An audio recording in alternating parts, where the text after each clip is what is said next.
Desetletja je bilo v ameriški politiki samooklicevanje za socialista politični samomor. Toda ta oznaka postaja vse bolj politični adut za novo generacijo kandidatov. Zagon se je še povečal za zmago Zorana Mamdanija v New Yorku. In leta 2026 so demokratični socialisti dosegli zmage od kongresnih volitev do demokratičnih predizborov za senat na Floridi.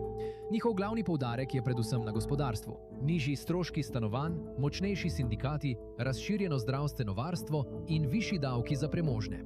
Močno se zanašajo na mlade volivce, prostovoljce iz lokalnega okolja in majhne donacije, namesto na tradicionalne strankarske institucije. Vendar pa postaja vse pomembnejše. Še eno vprašanje. Izrael. Veliko teh kandidatov ostro kritizira izraelsko politiko, nasprotuje ali želi omejiti ameriško vojaško pomoč ter odkrito izziva porabo sredstev proizraelskih skupin na demokratskih predizborih. To pomeni, da Izrael ni več zgolj vprašanje zunanje politike. V delih demokratske stranke postaja to ključno volilno vprašanje in še ena ločnica med njenim establishmentom in vse večjo progresivno levico. No, v nocojšnji razpravi se nam pridružuje Henry Olsen, višji sodelavec v Centru za etiko in javno politiko ter voditelj podcasta Conservatives Crossroads. Benjamin Burgess, kolumnist pri Jakobinu in soavtor prihajajoče knjige The Blueprint, kako socializem, lahko deluje v resničnem svetu. In Owen Alterman, naš višji dopisnik pri i24 News. Začnimo z 30-sekundnim hitrim krogom. Ali je nasprotovanje Izraelu glavni razlog, zakaj demokratični socializem pridobiva na priljubljenosti v Združenih državah? Ne pozabite, vsak od vas ima za prvi odgovor 30 sekund. Henry, ti si prvi na vrsti. To ni glavni razlog, da demokratični socializem narašča, levica pa se že kar nekaj časa krepi znotraj demokratske stranke. Vendar pa je to pomembno vprašanje in na zelo čustven način ti nagovarja njihove volivce, izostri nekatere kritike, ki jih imajo do demokratičnega establishmenta. Ben, kakšno je tvoje mnenje o tem vprašanju? Ja, strinjam se, da to ni glavni razlog. Glavni razlogi so ekonomski, vendar je to zagotovo eden izmed razlogov. Ameriška javnost je leta spremljala, kako ameriške bombe padajo na onkološke oddelke, mošeje in vrtce. Bilo bi precej nenavadno, če nas veliko ne bi čutilo gnusa do demokratskega establishmenta, ki je sploh glasoval za pošiljanje orožja. V redu. Owen Alterman, kakšno je vaše mnenje o tem vprašanju? Da dejansko postavimo na stran upravičenost kritik izraelske politike v Gazi. Poglejte, strinjam se z obema. Očitno gre tukaj predvsem za gospodarsko zaskrbljenost. Anketa CNBC je pokazala, da 72% ljudi starih od 18 do 34 let meni, da je ameriško gospodarstvo v slabem stanju. Le 5% jih je menilo, da je stanje dobro. Toda vprašanje Izraela je zanje pomembno, ker ga je enostavno rešiti. Preprosto ustavite pomoč, prenehajte pošiljati orožje in tako naprej. Reševanje vprašanj izobraževanja, stroškov izobraževanja, stanovanj in zdravstvenega varstva je veliko bolj zapleteno. Veliko lažje se je oprijeti vprašanja Izraela. In Izrael je nasplošno nepriljubljen. Zato jim to pomaga tudi na volitvah. V redu. Zdaj bi rada prešla na naslednje vprašanje. Zdaj panelistom omogočamo daljše odgovore. Vemo, da smo pri demokratično-socialističnih kandidatih videli veliko osredotočenosti na Izrael in zunanjo politiko nasploh. Ena od njih je na primer županja mesta New York. Zakaj so ti demokratično-socialistični kandidati tako osredotočeni na Izrael in zunanjo politiko nasploh, ko kandidirajo za funkcije, kot je županja New Yorka? Henry? Mislim, da je razlog v tem, ker je demokratična levica resnično ogorčena zaradi tega in je to nekaj, o čemer lahko govorijo. Veliko teh ljudi kandidira tudi za zvezne funkcije, kjer je to zelo pomembno. Mislim, da Mamdanijeva kampanja za New York City ni temeljila na vprašanjih Izraela in Gaze. Vendar pa to vprašanje zelo motivira veliko progresivnih ljudi, pa tudi za veliko ljudi judovskega porekla, kar je nekoliko nenavadno, še posebej v New Yorku. To, da na zveznih volitvah, na volitvah za senat in predstavniški dom, kjer so letos res pridobivali na vplivu, so zvezna vprašanja o pomoči Izraelu in vojni v Gazi zelo pomemben del njihove funkcije. In to je eden od razlogov, zakaj o tem govorijo. Zanimivo. Ben, kakšno je tvoje mnenje o tem? Ja, strinjal bi se, da to ni tisto, na kar se večina kandidatov za lokalne funkcije, ki so demokratični socialisti, osredotoča. Zagotovo ne tisto, na kar se je Zoran osredotočal, čeprav so ga ljudje o tem nenehno spraševali. Ampak poudaril bi, da ta ideja, da so demokratični socialisti nekako nenavadno osredotočeni na to vprašanje, ne drži za nikogar, ki ima spomin daljši od leta ali dveh. Pred Zoranom je vsak newyorški župan rad posebej poudaril obisk Izraela. In nihče od tistih, ki zdaj sprašujejo, zakaj so ti demokratični socialisti tako osredotočeni na Izrael, s tem nikoli ni imel težav. Establishment je bil vedno osredotočen na Izrael, spremenila se je le politika te usmerjenosti. Owen, kakšen je tvoj odgovor na to? Poglej, kot sem rekel, mislim, da je to pomembno vprašanje za demokratične socialiste, ker je to vprašanje enostavno rešiti, kaj ne? To je eno tistih vprašanj, kjer za politike ni velikih stroškov. Rešitev ni posebej zapletena. Samo glasujte proti pomoči in kasneje glasujte proti prodaji ofenzivnega orožja in kasneje glasujte proti prodaji obrambnega orožja. Potem prekinite odnose, uvedite sankcije, ker je očitno, da skrajna levica v Združenih državah ne bo prenehala samo s pomočjo. Nadaljevali bodo. Zelo ambiciozni glede tega vprašanja. In Izrael nasplošno ni priljubljen. Nepriljubljen ni samo na levici. Nepriljubljen je med neodvisnimi in nepriljubljen med mladimi konzervativci in mladimi republikanci. Torej menijo, da jim to vprašanje lahko prinese volilno podporo. To Nataša zaradi vloge AIPAC-a v tolikih demokratskih predizborih povezuje tudi z vprašanjem denarja v politiki. Tako lahko na to gledajo z dveh vidikov. Lahko so proti Izraelu in kritizirajo izraelsko politiko. Hkrati pa tudi proti vplivu denarja v politiki. To povežejo skupaj in vključijo v svoj širši svetovni nazor. Pri vprašanju, kjer je rešitev veliko bolj preprosta kot znižanje stroškov študija, reševanje stanovanjskih stisk v večjih mestih in seveda reševanje vprašanja zdravstvenega varstva, ki je ameriško politiko pestilo desetletja. Vprašanje Izraela je veliko lažje rešiti. Zanje je tudi veliko bolj priljubljeno. Zato bo to očitno vprašanje, ki ga bodo kandidati radi izpostavljali, tudi v kraju, kot je New York. Demokratični socialisti zmagujejo na odmevnih predizborih. Zakaj prav zdaj? Kaj nagovarja volivce, česar uveljavljeni demokrati niso uspeli nasloviti? Rada bi slišala vaše mnenje o tem. Ja, mislim, da je veliko dolgo tlečih vprašanj, kjer je javno nezadovoljstvo resnično izbruhnilo. Mislim, da je zdravstvo, ki je bilo omenjeno že nekajkrat, eno izmed teh. Mimogrede, sam sem nasprotoval ideji, da je zdravstvo na ravni javnih politik nekaj izjemno težkega za rešiti.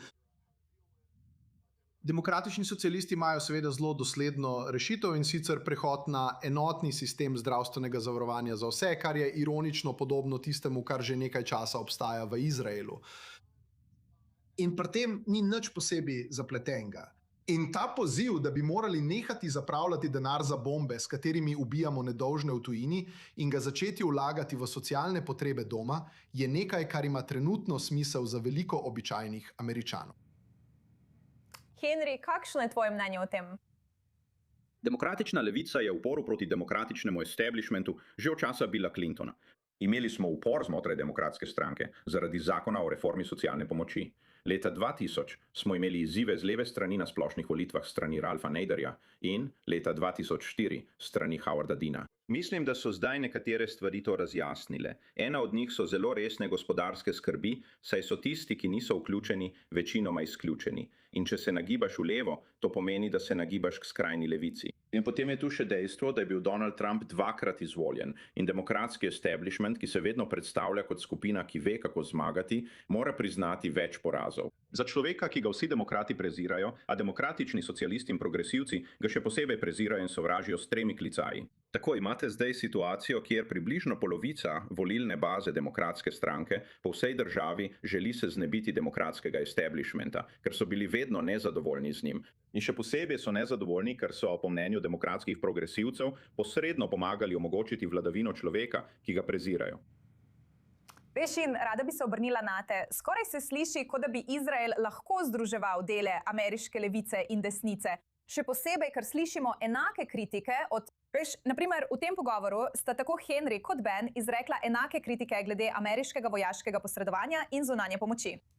Prav, ni samo skrajna levica in skrajna desnica, Nataša, tudi center. Veliko neodvisnih tudi ne mara Izraela. In če pogledaš, naprimer, v moji domači zvezni državi Michigan, v kampanji za predvolitve Abdullah El-Sayeda in zdaj v njegovi kampanji za splošne volitve, je njegovo sporočilo o Izraelu usmerjeno na neodvisne volivce. Prav, kaj pravi? V bistvu to, kar so povedali naši gostje. Denar, ki se porablja za pomoč Izraelu, bi lahko porabili za zdravstveno varstvo. Ampak pustimo to. Seveda je to kaplja v morju v primerjavi z večjim zveznim proračunom. Proračun, to ni razlog. Američani v mnogih primerih nimajo ustreznega zdravstvenega varstva ali stanovanja, ali pa so stroški izobraževanja tako visoki. To nima nobene zveze z Izraelom, vendar je to zanj uporaben način, da izpostavi to vprašanje in nagovori to ekonomsko zaskrbljenost. Veš, glede širšega vprašanja, Nataša, v reviji The Atlantic je odličen članek pisatelja Tyler Austin Harper z naslovom Zakaj bogati otroci obožujejo socializem. In kar v bistvu pravi, bom malo povzel njegovo argumentacijo, Kar si videl pred 10 leti, to je moj povzetek, je, da se je belsko-delavsko razred upiral gospodarskim razmeram in se nagibal k skrajni desnici in Donaldu Trumpu. No, zdaj pa vidiš, da se belski srednji razred, belski izobraženi razred upira stanju gospodarstva v spon umetne inteligence. Poblagovljenje, ali mislim, da uporablja izraz v članku, teh vodstvenih delovnih mest. Ne? Delovna mesta, za katera si včasih lahko šel na fakulteto v Združenih državah, diplomiral z diplomo, še ne tako dolgo nazaj, le generacijo nazaj, in pričakoval varno srednjerazredno zaposlitev. To očitno danes ne drži več. Generacija Z to občuti in na koncu izraža ta bes na voliščih, kaj ne? In to smo nazadnje videli na predizborih za senat v Michiganu, kjer je kot običajno na teh predizborih tisti, ki jih najbolj privlačijo skrajno levi kandidati, so mladi, ki imajo univerzitetno izobrazbo in imajo nižje dohodke. In ta skupina izobraženih Američanov, ki so doživeli socialni zdrs, je tista, ki se najbolj nagiba k demokratičnemu socializmu. Torej, če ste pred 10 leti videli upor belskega delavskega razreda, ki je močno vplival na ameriško politiko, lahko zdaj vidimo upor belskega srednjega razreda. In celo v nekaterih primerih belski višji srednji razred, ki ga strašita umetna inteligenca in kriza dostopnosti, z občutkom, da jim establishment ne ponuja rešitev. Ben, kakšen je tvoj odziv na vse, kar je pravkar povedal Owen? Ja, mislim, da ne zmagaš z večino glasov v New Yorku samo z volivci iz strokovnega sloja, ki družbeno nazadujejo. Čeprav je to nedvomno del tega, saj vse več teh volivcev ugotavlja, da jim ne bo uspelo. Veš, ne bodo dobili tistega, kar jim je bilo obljubljeno samo zato, ker so šli na fakulteto in sledili pravilom. In da imajo njihovi interesi veliko skupnega z interesi preostalega delavskega razreda. Opozoril bi tudi, da ti ni treba tako misliti. Večina denarja, ki bi sicer šla za zdravstveno varstvo, gre za nakup bomb, ki jih mečejo na vrtce. Meniti, da je moralna grozota, da ta denar porabljamo tam, ko bi lahko vsak dolar porabili za socialne potrebe doma. In seveda ni nobene velike skrivnosti, kako financirati Medicare za vse. Pravzaprav veste, že leta 2020 je celo Libertarni inštitut Mercatus po nesreči ugotovil v svoji študiji, če bi prešli na ta sistem, bi to dejansko prihranilo denar srednje in srednje premožnim davkoplačevalcem, ki jim ne bi bilo treba plačevati premij in soudeležb. In veste, če to uravnotežite z dodatnimi davki za financiranje Medicare za vse, bi jim na koncu dejansko ostalo več denarja v žepu. Zanimivo, Henry, rada bi te vprašala, ali meniš, da je Izrael postal lakmusov test za demokrate na način, kot to ni bil še pred nekaj leti? Nisem prepričan, da je to lakmusov test, čeprav je za nekatere progresivne volivce to vsekakor lakmusov test. In za nekatere pripadnike establishmenta je nasprotno stališče, torej nadaljevanje tradicionalne podpore Izraelu, prav tako lakmusov test. Mislim, da je to bolj pokazatelj, kje stojiš glede rušenja obstoječega stanja. Vendar pa je verjetno veliko volivcev na obeh straneh, za katere je to res lakmusov test. Mislim, da je širše vprašanje to. Najprej, v katerem letu smo? 4. leto, 3. leto, 4. leto vojne v Gazi in različnih drugih vojn, ki jih je ta vojna podprla ali povzročila. Ameriška vpletenost v Iran je, povezana z razlogom. Nekateri ljudje z dejavnostjo na Bližnjem vzhodu, ki se je začela z brutalnim in neizvanim napadom Hamasa na nedolžne izraelske državljane in v zvezi s podporo Izraelu. Republikanska volilna baza to še vedno v veliki meri podpira. Če pogledate republikance, ki so mlajši od 50 let, še vedno ponavadi podpirajo predsednikovo politiko glede Izraela in Irana. In volivci starejši od 50 let jih v veliki večini podpirajo, povprečna starost volivca na republikanskih predizborih pa je 57 let. Tako volilna baza republikanske stranke še vedno trdno podpira tradicionalno zavezništvo z Izraelom. Težava pa je, da so demokrati zdaj razdeljeni, pri čemer si pomembna večina želi vsaj ponovno prilagoditi to zavezništvo. Owen, veš... Zanima me tvoje mnenje. Čez 5 let ali pričakuješ, da bo demokratska stranka bistveno bolj socialistična in bistveno bolj kritična do Izraela, ali pa je tole modna muha, ki bo minila? Nekje vmes. Dovolite mi, da hitro odgovorim na 3 točke. Najprej.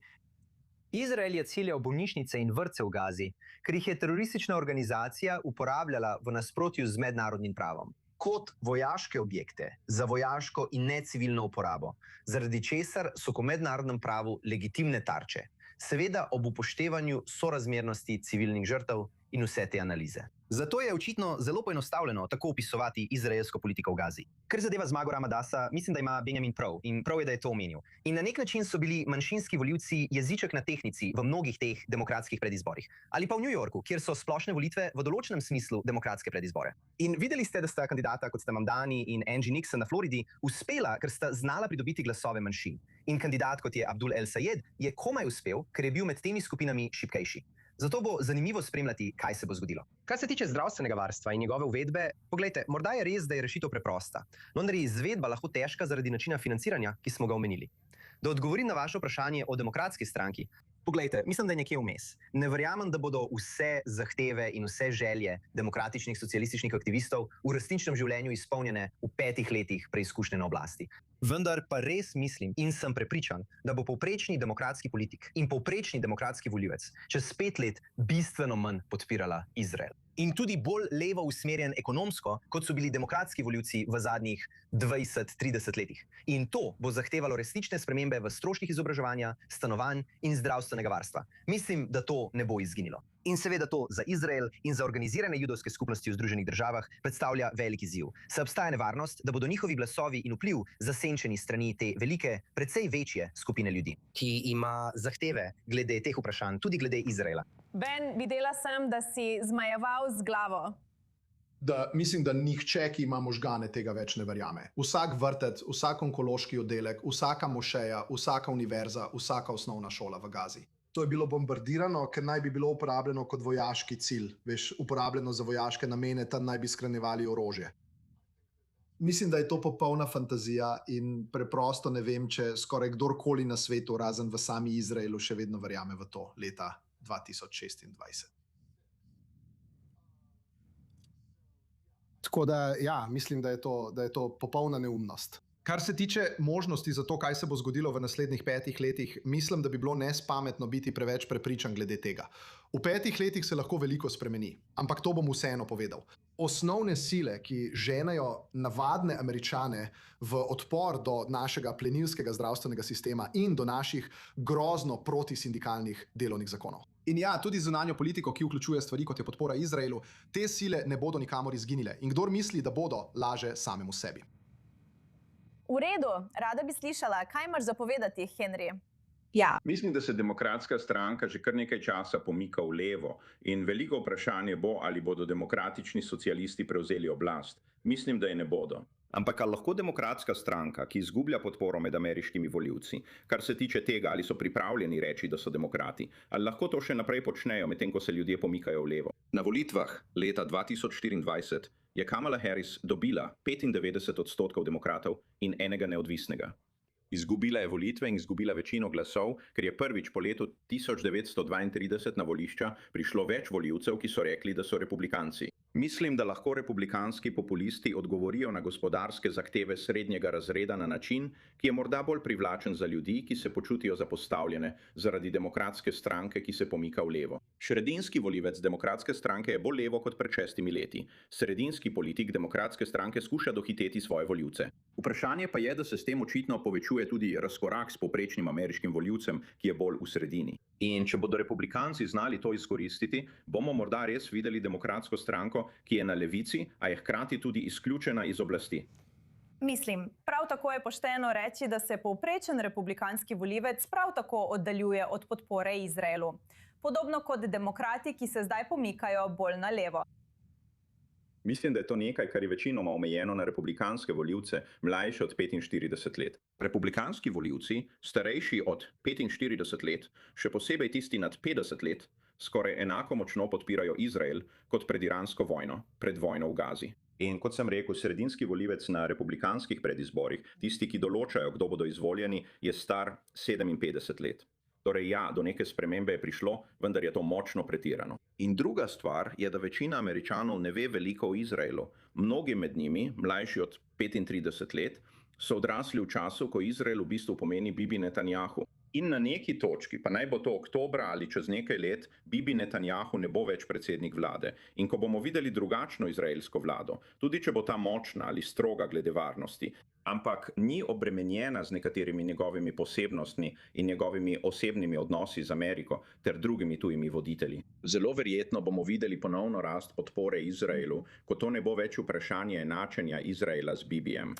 Zanimivo, prav, Owen. Žal se ne bom mogla vrniti k tebi, ker moramo zaključiti ta del naše oddaje. Gremo na odmor. Kratek oglasni premor, rada bi se zahvalila vsem našim gostom za to razpravo. Ostanite z nami v oddaji Global Eye, kmalu se vrnemo.